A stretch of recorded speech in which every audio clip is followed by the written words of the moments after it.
वाहेगुरु जी का खालसा श्री वाहेगुरु जी की फतेह जी। मैं सरदार मनोज सिंह दुवन, डिस्ट्रिक्ट रोहतक से, हरियाणा से। भाइयों, पहले मेरा जन्म तो जाट परिवार में हुआ, हिंदू जाट परिवार में, लेकिन मैं सरदार बन गया क्योंकि मैं लगभग 4 साल रोहतक सुनारिया जेल में रहा। तो इस वजह से मैं सिखों के कल्चर से भी वाकिफ हूं, क्योंकि इतने घने साल हो गए, और जाट परिवार में जन्म हुआ तो जाटों के कल्चर से भी मैं वाकिफ हूं। कल एक खबर आई और आज भी अखबारों में आ रही है खबर कि कनाडा के अंदर जो है, और मोदी ने भी इस पर ट्वीट किया कि भाई कनाडा में सिखों ने एक मंदिर पर अटैक कर दिया।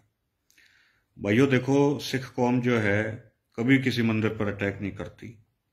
पंजाब के अंदर इतने मंदिर हैं, दरबार साहब जो श्री अमृतसर साहिब में जो दरबार साहब है, जहां जिसको जो हिंदू गोल्डन टेम्पल भी कह देते हैं, उसके चारों तरफ भी दुनिया भर के मंदिर हैं। आप देखोगे लेफ्ट साइड में भी एक शनि मंदिर है, और भी दुनिया भर के मंदिर हैं।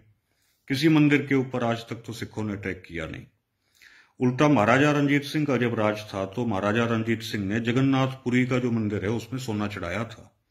सोमनाथ के मंदिर के ऊपर अब्दाली बार बार अटैक कराया करता। उस अब्दाली की टक्कर जो है वो सिखों ने लड़ी, सिखों ने ली। तो सिख तो हमेशा ही अत्याचार के खिलाफ खड़े हुए हैं। इसी तरीके से जो जाटों में, जो जाट परिवार में जिनका जन्म हुआ, धन्ना भगत जी की बाणी श्री गुरु ग्रंथ साहिब में दर्ज है, और धन्ना भगत जी के ऊपर एक बहुत बड़ा गुरुद्वारा उनकी जन्म स्थली जो है धुआं कला गांव में, डिस्ट्रिक्ट टोंक, राजस्थान में सिखों ने बनवा रखा है। उस गुरुद्वारे के सामने जो मंदिर है, उस मंदिर की हालत जो थी ना, वो बहुत माड़ी हालत थी। लेकिन उस मंदिर में भी सिखों ने जो है चंदा देकर उस मंदिर को भी जो है वो बढ़िया बनवाया। तो सिख तो जो है वो मंदिर तोड़ कहां रहे हैं, सिख तो मंदिरों का जीर्णोद्धार करवा रहे हैं। जैसे धन्ना भगत जो जाट थे उनके मंदिर का करवाया, मैंने खुद देखा है भाई। अब ये है ना भाई, सुनी सुनाई बात, तो मैं तो खुद देख के आया हूं, क्योंकि वहां धुआं कला में मैं जाता रहता हूं, धन्ना भगत जी की जन्मस्थली के ऊपर। तो अब ये केवल सिखों को बदनाम करने के लिए कि भाई सिख तो मंदिरों को तोड़ रहे हैं, भाई सिख मंदिर किस लिए तोड़ेगा।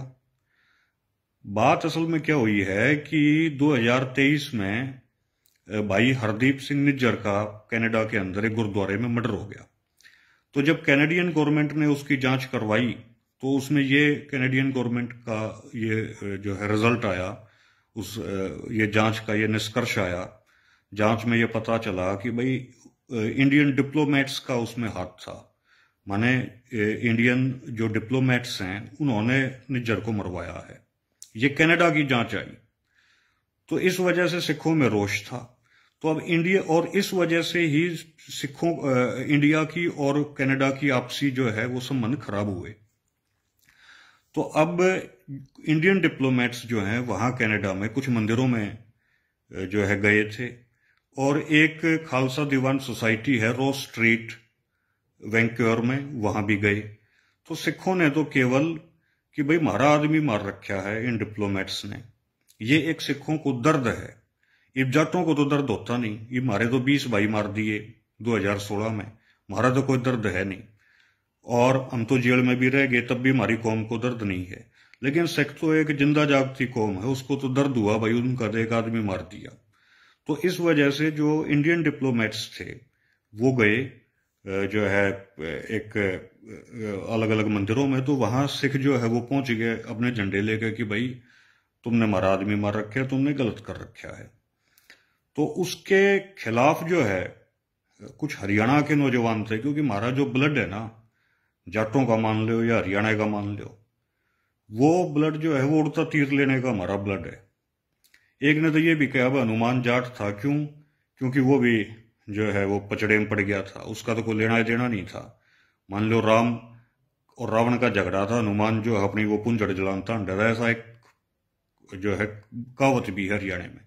तो हमारी तो आदत है यूज होने की, और हमारी आदत है दुश्मन बनाने की। ये हरियाणा के अंदर तीसरी बार बीजेपी सरकार आ गई। क्यों आ गई? नॉन जाट को क्यों बना दिया? क्योंकि सर छोटूराम जो कहा करते हैं कि भाई बोलना सीख लो, दुश्मन को पहचान लो। अब दुश्मन भी हम नहीं पहचानते, बोलना भी हम नहीं सीखा हमने, हम किसों ने अपना दुश्मन बना दे हैं। तो 35 बिरादरी बनाम एक का यहाँ नारा चल गया, वो सफल हो गया। उसमें गलती भाई जाटों की भी थी, हमारी भी थी, क्योंकि हम आज तक बोलना नहीं सीखे। ईब हम पहुंच गए जो है वो कनाडा में, अमेरिका में, उड़े भी हमने अपने ये काम शुरू कर रखे हैं। उड़े ना 35 बिरादरी अपने दुश्मन बना ली, उड़े जो है सरदारान अपने दुश्मन बनाने लग रहे हैं। जबकि आप देखोगे ना, जितने गुरुद्वारे हैं, जितने हमारे हरियाणा के भाई जाते हैं, अगर उनको कोई शरण ना मिले तो गुरुद्वारा के अंदर वो जाकर जो है, अमेरिका के अंदर भी, कनाडा में भी, वो वहां जाके रह सकते हैं, शरण ले सकते हैं।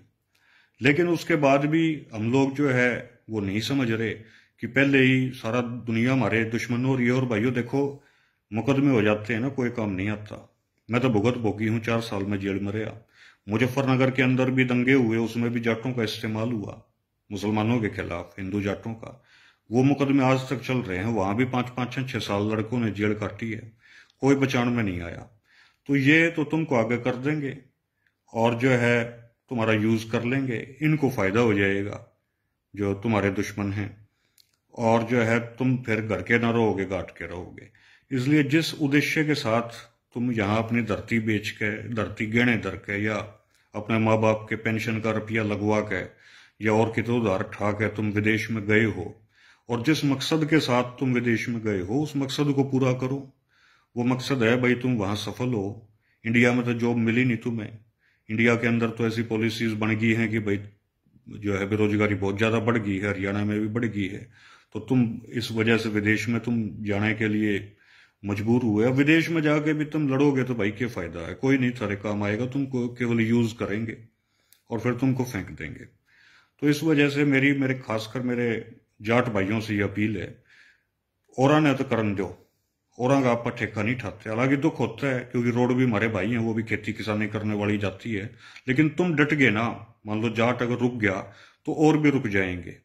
जैसे हरियाणा के अंदर मेवात में इन्होंने दंगा करने की कोशिश की, करवाने की कोशिश हुई, जो सांप्रदायिक शक्तियां थी उन्होंने करवाने की कोशिश की, लेकिन जाट मेवों के साथ खड़ा हो गया तो हरियाणा में दंगा नहीं हुआ। तो इसी तरीके से जाट जो है वो इंजन है सोसाइटी का, खासकर हरियाणवी सोसाइटी का या नॉर्थ इंडिया की सोसाइटी का। तो जाट अगर उल्टे काम करेगा तो सोसाइटी भी गलत डायरेक्शन में जाएगी, जाट अगर सही काम करेगा तो सोसाइटी भी सही डायरेक्शन में जाएगी। तो तुम्हारी जिम्मेदारी थोड़ी ज्यादा है, एग्रेरियन तुम कम्युनिटी हो। तो तुम जो है मेरे भाइयों, उड़े जाके, कनाडा में जाके, जैसे तुमने एक अच्छा एग्जाम्पल सेट किया था मेवात में, दंगे नहीं होने दिए, ऐसे ही तुम वहां यूज मत हो। ये लोग तो जो है तुम्हें यूज कर लेंगे और इनको फायदा होगा। अच्छा, मंदिर का जहां तक मसला है भाइयों, देखो इनको तुम एक बात और कह दो, भाई ठीक है मंदिरों की हम रक्षा भी कर लेंगे, लेकिन उस मंदिर में तुम धन्ना भगत का भी तो कुछ नाम कर दो, धन्ना भगत की भी कितने मूर्ति टेक दो। उस मंदिर में जो है हमारे भी तो जाटे के लड़के भी तो कोई पुजारी बना दो। तो इस वजह से इस मंदिर में भी भाई थोड़ा साझा लेना शुरू करो। जब ये बात आ रही है कि तुम मंदिर के रक्षक हो गए तुम, तो इस मंदिर में थोड़ा साझा भी तो गेरो फेरे कि नहीं होगा तुम नरे दान देने के रह गए, इस मंदिर का सारा जो रुपया है वो जो है पुजारी दो जाओ। अगर तुम अपने न्यू ठन गोपाल बने रहोगे, थोड़ा सोचो, दिमाग लगाओ और आपस में ना लड़ो। सिख हमारे भाई हैं, पूरी ताकत ये लगी हुई है किसान मूवमेंट के बाद कि सरदारों को और जाटों को लड़वा दिया जाए, और जो एकता बनी है किसान मूवमेंट में वो सारी एकता का भट्ठा बिठा दिया जाए। तुम्हारे ऊपर जिम्मेदारी ज्यादा है भाई, इस बात को समझ लो। और जो है ये तो तुम्हें हमेशा यूज करते रहेंगे। सर छोटू राम जी समझाते समझाते मर गए, थारा फिर भी समझ में नहीं आई, अब भी थारा समझ में नहीं आ रही, फिर क्या होगा बताओ, कैसे काम चलेगा। तो मेरी हाथ जोड़ के मेरे हरियाणा के जाट भाइयों से ये अपील है कि सिख कौम को बदनाम किया जा रहा है भाई, और तुम तो खेती किसानी करने वाले लोग हो, तो इसलिए ज्यादा भावुक होने की जरूरत नहीं है।